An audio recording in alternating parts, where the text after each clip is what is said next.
So hi guys, this is Karthik this side. I hope you are doing well. And इस video में हम discuss करने जा रहे हैं मेरी टैक्सेशन की सर्टिफाइड कॉपीज़ के बारे में and some presentation tips for the taxation paper and how I scored 89 marks. किस तरीके से प्रेजेंट करना है वो सब हम बात करेंगे। एंड आई होप ये वीडियो आप लास्ट तक देखेंगे and it would be beneficial for you. And let's start the video. तो जैसा कि आप सब देख सकते हैं, I scored 89 marks in taxation this time. And if we'll talk तो इनकम टैक्स के अंदर मेरे मार्क्स रफली 30, जीएसटी के अंदर 30 मार्क्स रहे थे मेरे। एंड इनकम टैक्स में I score 31 marks in the descriptive part. And talking about the MCQs part, तो एमसीक्यूज़ के अंदर मेरे जो मार्क्स थे वो 15 एंड 13 थे इनकम टैक्स और जीएसटी में।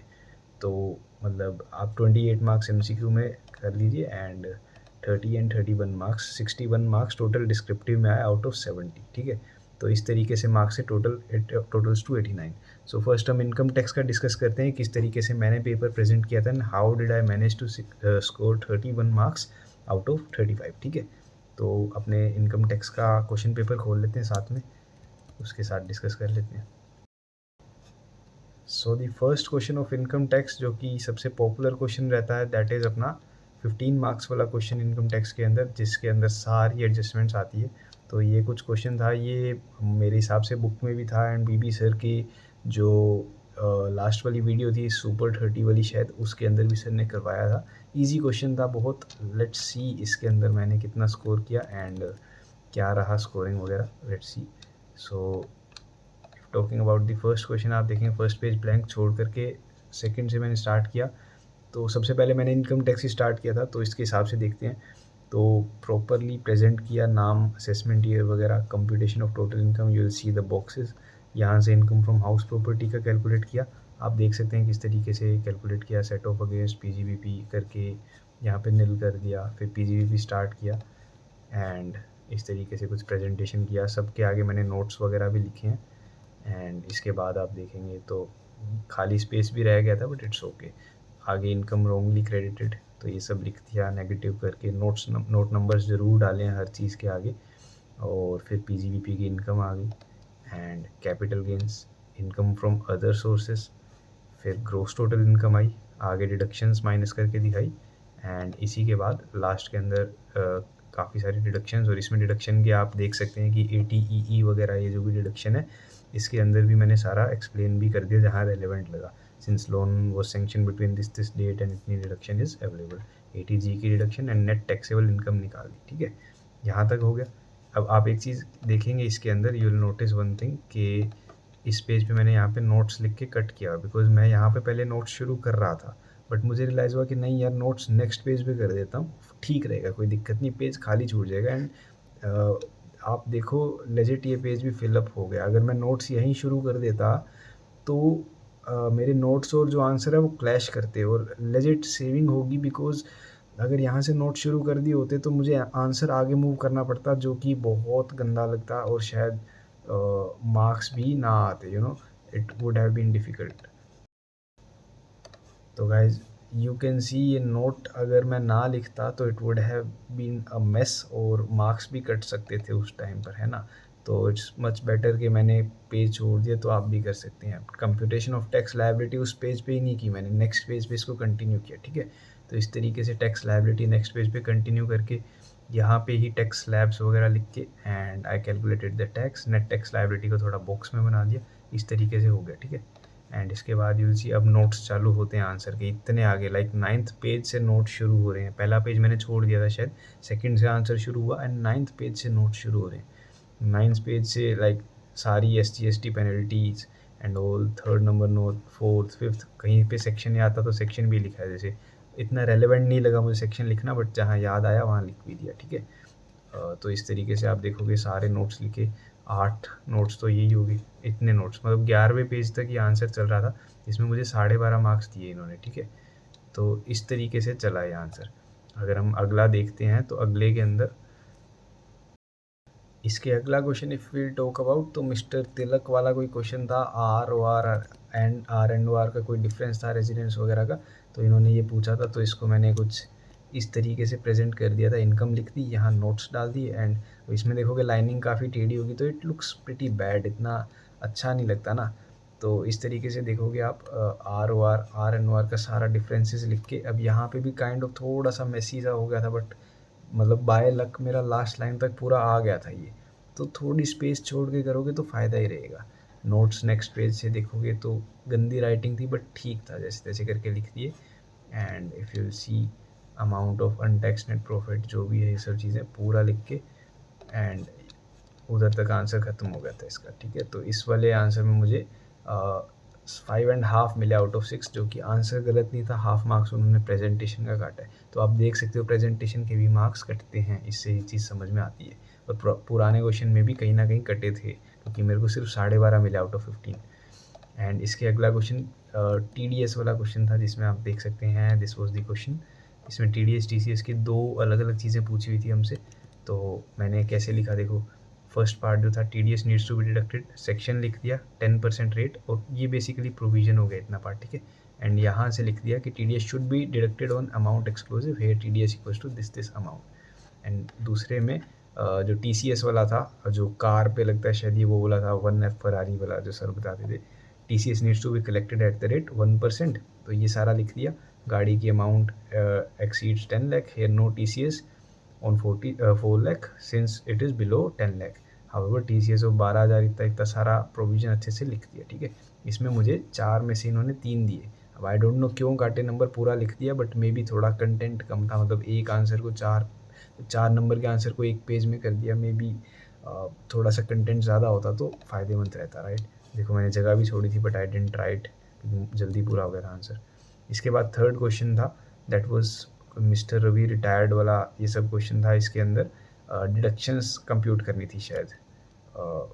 लेट्स सी कौन सा क्वेश्चन था ये। हाँ, डिविडेंड का क्वेश्चन था ये वाला क्वेश्चन। मैं बस उस दिन किस्मत से सुबह सुबह थोड़ा सा ज़्यादा रिवाइज करके चला गया था, तो बाई चांस पेपर में आ गया।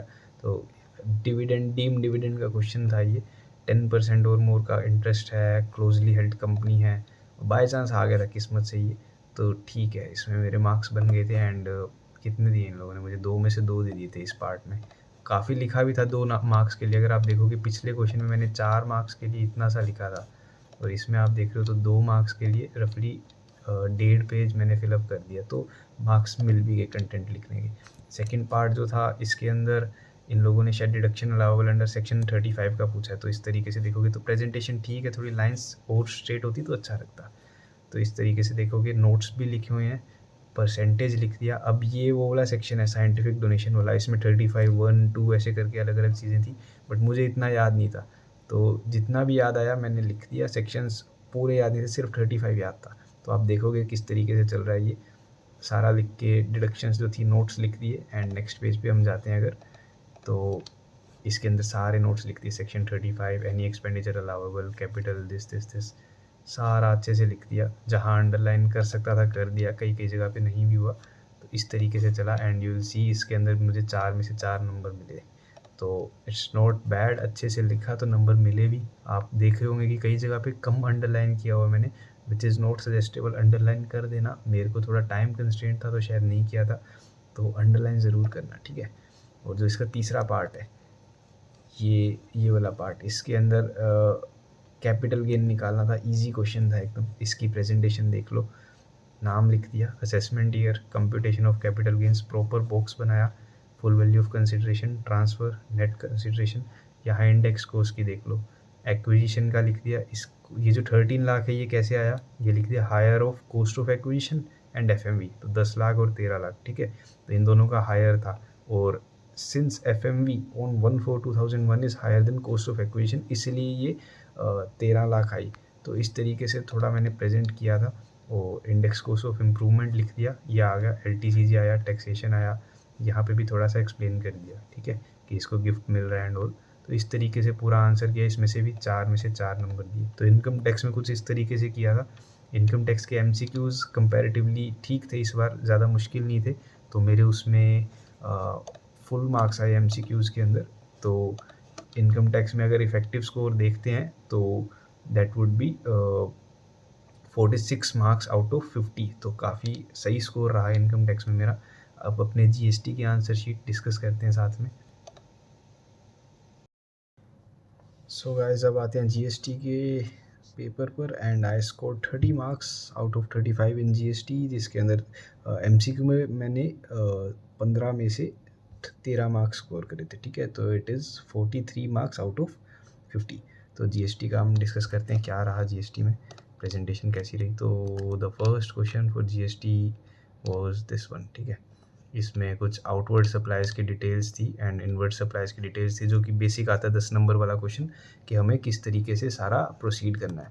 तो आप देखो जीएसटी के अंदर इसमें मैंने पहले आउटपुट टैक्स पेबल की कंप्यूटेशन कर दी थी, कंपनी का नाम लिखा, particulars, value, IGST, CGST, SGST, ये सारा लिख दिया। ठीक है, और इसी के बाद मैंने अगला पार्ट देखोगे तो सारा इसमें टोटल आउटपुट निकाल दी and then input tax credit available निकाल दिया। ठीक है, क्वेश्चन से सारी डिटेल्स उठा करके आप देखोगे तो मैंने नोट नंबर्स भी मेंशन किए हुए हैं, नोट्स 5, 6, 7, 8, 9, 9th नोट तक इस आंसर में चला गया था। ठीक है, वैल्यू लिख दी, IGST, CGST, SGST, total ITC available आ गया एंड एंड में आप देखोगे तो computation of net GST liability, output tax liability, इसमें ITC, IGST, CGST, SGST minus कर दिया एंड जितनी भी लायबिलिटी आई वो लिख दिया। कुछ नोट्स लिख दिए जो कि बेसिक होते हैं, जैसे ITC of IGST to be set off against, और इस पर इन्होंने टिक लगा रखा है, मतलब कंसीडर तो करते हैं ये लोग ये चीज़ों को। ठीक है, और कैरी फॉरवर्ड भी लिख दिया, टिक नहीं लगा रखा, मतलब मे बी चेकिंग ना की हो। एंड इसके बाद नेक्स्ट में हम जाते हैं, तो ये पेज खाली है, देखो यहाँ पीटीओ लिखा हुआ है। ये मैंने सोचा था कि इधर आंसर आ गया तो क्या होगा, तो मैंने मार्जिन के लिए खाली छोड़ दिया था। यहाँ मैंने नोट शुरू किए जीएसटी के, सेक्शन लिखा हुआ है वैल्यू ऑफ सप्लाई का। ठीक है, पूरा लिख दिया, फिर से सेक्शन वैल्यू ऑफ सप्लाई, फिर से सेक्शन वैल्यू ऑफ सप्लाई। ठीक है, अंडरलाइन भी किया हुआ है। In case of supply is bill to ship to, तो सारा बिल टू शिप टू का प्रोविजन लिख दिया, सेक्शन बी मेंशनड है, फिर से सेक्शन मेंशनड है 16(2), फिर से सेक्शन मेंशनड है 16। तो जीएसटी की प्रिपरेशन मेरी बहुत सॉलिड थी, जिसके कारण मेरे को मेजोरिटी सेक्शंस याद थे, खास करके ये वाले सेक्शंस थ्योरेटिकल पार्ट के थोड़े कम थे, ये वाले ज़्यादा याद थे। तो देखोगे तो काफ़ी अच्छे से जीएसटी के, देखो ITC block under section 17(5)(a) for motor vehicles, तो 17(5)(d) एंड मतलब अच्छे से सेक्शंस याद थे। आप देखोगे तो प्रोविजन लिखा, motor vehicles use for transport of passengers having seating capacity including driver not exceeding 13 persons. तो जीएसटी की तैयारी काफ़ी अच्छी थी, इसलिए आपको दिख रहा होगा कि प्रोविजंस भी बहुत अच्छे से लिखे हुए। तो आप देखो इस तरीके से ये क्वेश्चन था और इसमें मुझे 9.5 मार्क्स मिले आउट ऑफ 10। तो it was a good score in this question. अगर नेक्स्ट क्वेश्चन देखते हैं हम, तो अ पर्सन इन भोपाल, इसका क्या क्या करना था, टैक्सेबल वैल्यू ऑफ सप्लाई निकालना था, इसमें एग्जेम्प्ट सप्लाईज और वो सब वाली चीज़ें का कुछ कंसेप्ट था। तो आप देखोगे इसमें मैंने पर्टिकुलर्स लिखा, वैल्यू लिखा और रीमार्क्स लिखे। ठीक है, इस तरीके से क्लास में हमें क्वेश्चंस में फॉर्मेट दिखते हैं, तो वैसे ही मैंने किया। ठीक है, तो अगर आप देखते हो तो प्योर लेबर कॉन्ट्रैक्ट्स और ये सब सबसे पहले शुरू किया चीफ सेलेक्टर ऑफ टीम, तो ये जो था इसके अंदर वैल्यू लिख दिया, and services of sports by way of chief selector to this are not exempt. तो इन्होंने इस पर क्रॉस लगा रखा है, तो शायद ये गलत होगा, I don't remember the provision, may be ये गलत होगा। ठीक है, pure labour contract of construction, जो भी है सारे प्रोविजंस लिख दिए, बाकियों पे टिक भी लगे हुए हैं। एंड एट दी एंड आप देखोगे तो इसमें मुझे 4.5 मार्क्स मिले हुए हैं आउट ऑफ 5। अब आई डोंट नो वो गलत होने के बाद भी 4.5 कैसे मिल गए, मे बी कोई हो सकता है, कोई गलती हो गलती ना हो, आई डोंट नो, बट ठीक है। अब इस पे इन्होंने टिक लगा रखा है, इसका मतलब फाइनल आंसर ठीक है। तो I don't know what is the reason behind this cross, but जो भी है इसमें अच्छे नंबर आ गए। इस पूरे क्वेश्चन में 15 में से 14 मार्क्स आ गए थे, so it was a solid question, अच्छा गया था मेरा ये। इसका नेक्स्ट क्वेश्चन हम देखते हैं। इसके अंदर क्या क्या कैलकुलेट करना था, you required to calculate the eligible ITC. ये क्वेश्चन अच्छा था एक्चुअली, ऐसा क्वेश्चन पहली बार देखा मैंने जीएसटी में। देखो लीगल प्रोविज़न लिख दिया मैंने, तो एज़ पर 6th यही है ना ये, हाँ, तो as per section 18(1)(b), as per section 18(1)(b) where a person obtains voluntary registration, सारा सेक्शन लिख दिया। इसके बाद हम नेक्स्ट पेज पे अगर मूव करते हैं, तो यहाँ पे मैंने डिस्कशन कंक्लूजन में प्रोविज़न भी लिख दिया, जैसे कि सारा कैपिटल गुड्स परचेज, तो इसको आईटीसी नहीं मिला होगा, जो भी प्रोविज़न था उसके हिसाब से इनपुट्स। अब देखो इन्होंने यहाँ पे एक दो चीज़ों पे क्रॉस भी लगा रखे हैं, तो मे बी मेरे गलत होंगे, इसलिए आईटीसी अवेलेबल पे क्रॉस है, इसका मतलब गलत है, ITC available. Net GST payable, यहाँ देखो कचरा मारा हुआ है, बिल्कुल लेजिट कचरा मारा हुआ है। अब मेरे साथ ये दिख रहा है आपको कुछ, ये लाइन क्या हुआ था, मैं लाइन्स लास्ट के 1 मिनट में बना रहा था ये सब, और फ्री हैंड से लाइन ड्रॉ कर रहा था। ये वाली लाइन चलते चलते चलते चलते 31,000 को क्रॉस कर गई, और दिस वाज द आंसर। और जो एग्जामिनर थे वो मेरे सिर पे खड़ी थी शीट खींचने के लिए, और मैंने उनको बोला रुको रुको मैम, फिर इस 31 को दोनों को वापस कट करके वापस लिखा, क्योंकि इस पे कट लग गया था तो ऐसा ना हो कि एग्जामिनर कैंसिल कर दे। मतलब इस तरीके से कर रहा था मैं। ITC कैरी फॉरवर्ड लिख दिया, ये हो गया, यहाँ तक पूरा आया है ना। तो इस तरीके से आप देखोगे तो this was the whole answer, but इस आंसर के मुझे 5 में से 3 मिले बिकॉज पीछे गलतियाँ होगी। बट आप एक चीज़ समझो कि 2 से 3 चीज़ें मेरी गलत होगी, like these 2 were wrong, and इसके कारण फाइनल आंसर भी गलत आ गया। बट मेरे सिर्फ 2 नंबर कटे इसमें बिकॉज 2 चीज़ें गलत थी। तो इस चीज़ से एक चीज़ समझो कि भले ही हमें कुछ नहीं भी आ रहे ना कुछ पॉइंट्स, तो स्टेप मार्किंग में मार्क्स मिल जाते हैं।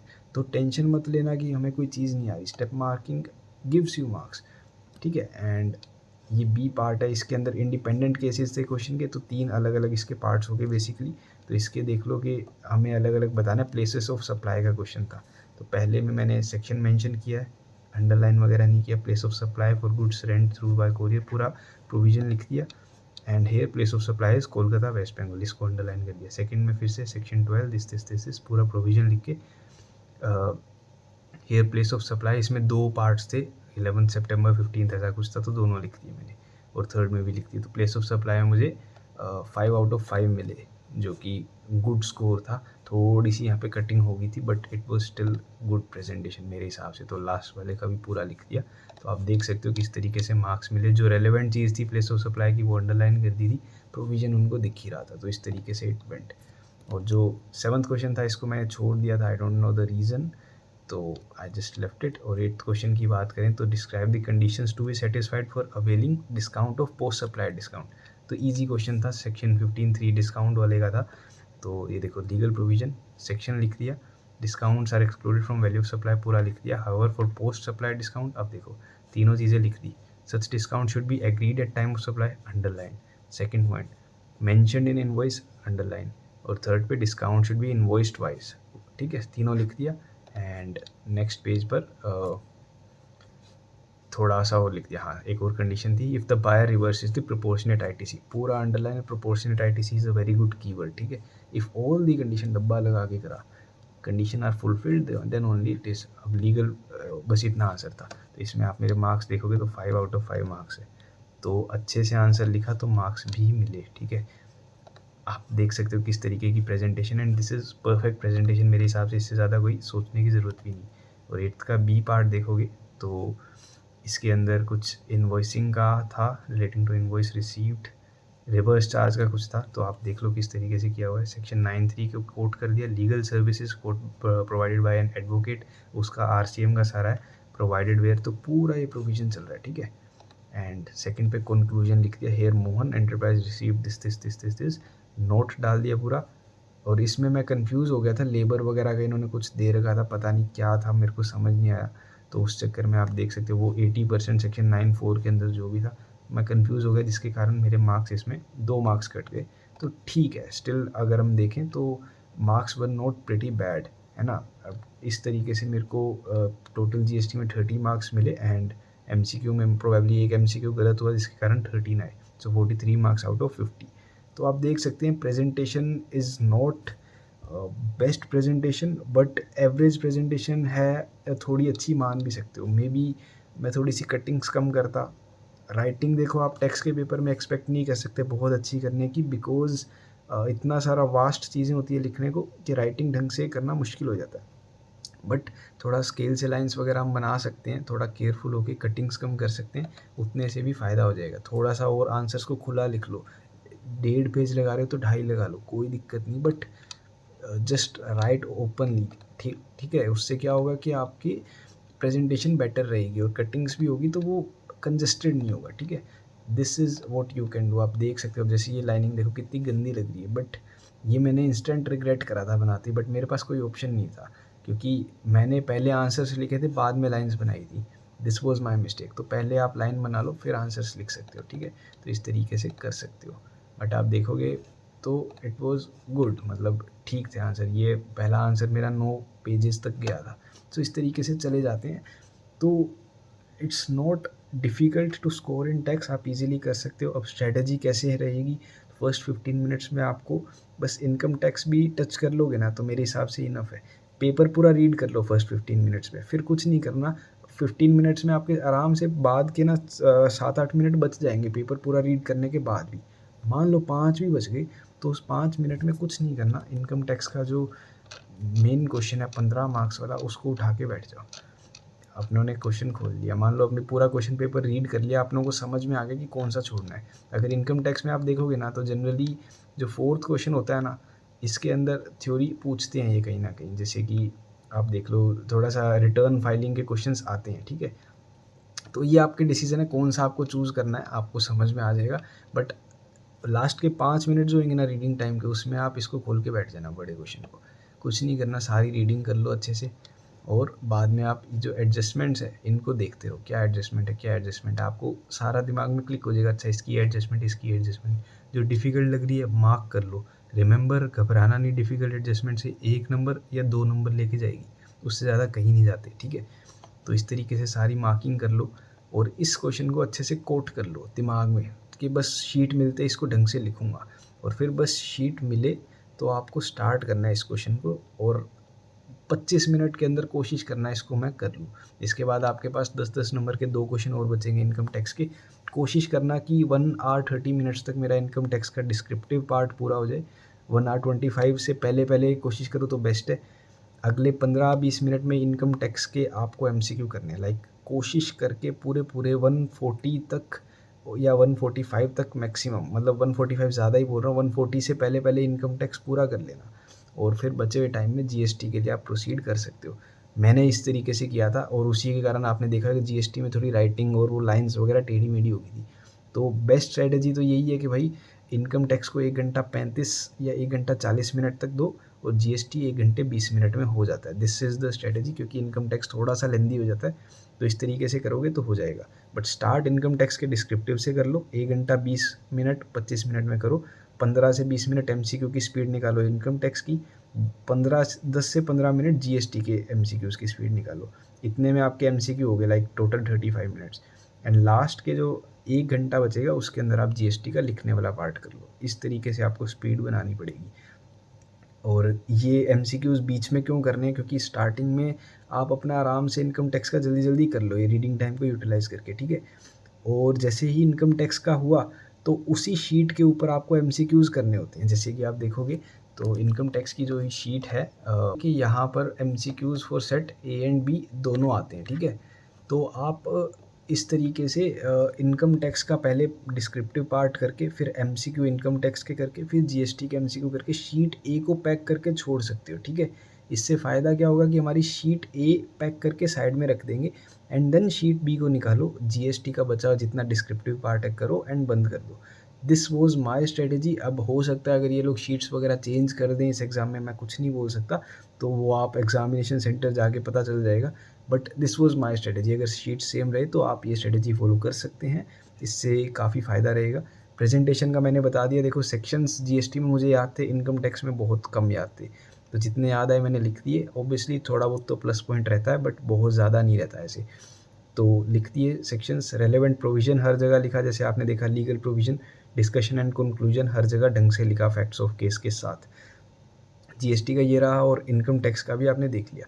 और आपने एक चीज़ ज़रूर नोटिस की होगी कि हर एक आंसर में नोट्स अच्छे से लिखे मैंने। जितने भी मतलब 8-8, 9-9, 10-10 नोट्स लिखे और नोट्स लिखने के नंबर भी मिलते हैं, तो आप नोट्स ज़रूर लिखना बिकॉज़ इट इज़ इम्पोर्टेंट, ठीक है।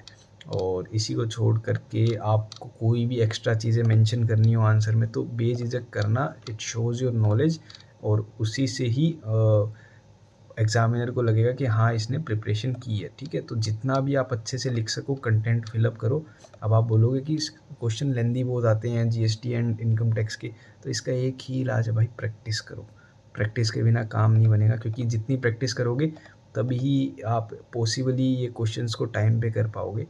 और कोई इलाज नहीं है। अब ये 15 नंबर का क्वेश्चन 25 से 30 मिनट में करना, इट्स नॉट ईजी, वो भी एक्यूरेसी के साथ। तो प्रैक्टिस के बिना तो वो पॉसिबल नहीं हो पाएगा। तो इनकम टैक्स और जीएसटी का यही है बस प्रेजेंटेशन और सबकी टिप्स कि आप इस तरीके से करो, पेपर खुला खुला ज़रूर करना, 2 पेज 3 पेज 4 पेज फालतू छोड़ दो, कोई दिक्कत नहीं, कोई मारने नहीं आ रहा आपको, कोई दिक्कत नहीं होगी। बट अगर आप इनकम टैक्स की कंप्यूटेशन निकाल रहे हो, अगर बाय चांस थोड़ी सी ज़्यादा हो गई, इस पेज पे आपने नोट्स लिखने शुरू किए हुए हैं और वो दोनों क्लैश हो गए, तो समझ लो आपका आंसर इतना गंदे तरीके से मैसअप होएगा कि मार्क्स लूज़ करने की टेंडेंसी बढ़ जाएगी। तो यूल नेवर वांट दैट। तो पेज छोड़ देना, फ़ायदे में रहोगे, ठीक है, कोई भी दिक्कत नहीं आएगी। तो इस तरीके से प्रोसीड करो, खुले खुले अच्छे से आंसर्स लिखो, नॉट अ बिग डील, ठीक है। तो यही था इस वीडियो के लिए गाइस। अगर आपको अच्छी लगी हो तो प्लीज़ लाइक कीजिएगा, एंड कोई सजेशंस या क्वेरीज हो कमेंट्स में ज़रूर पूछना। तो this was all for the videos guys, and next video के लिए बने रहिए। तब तक के लिए stay healthy and study hard. Thank you.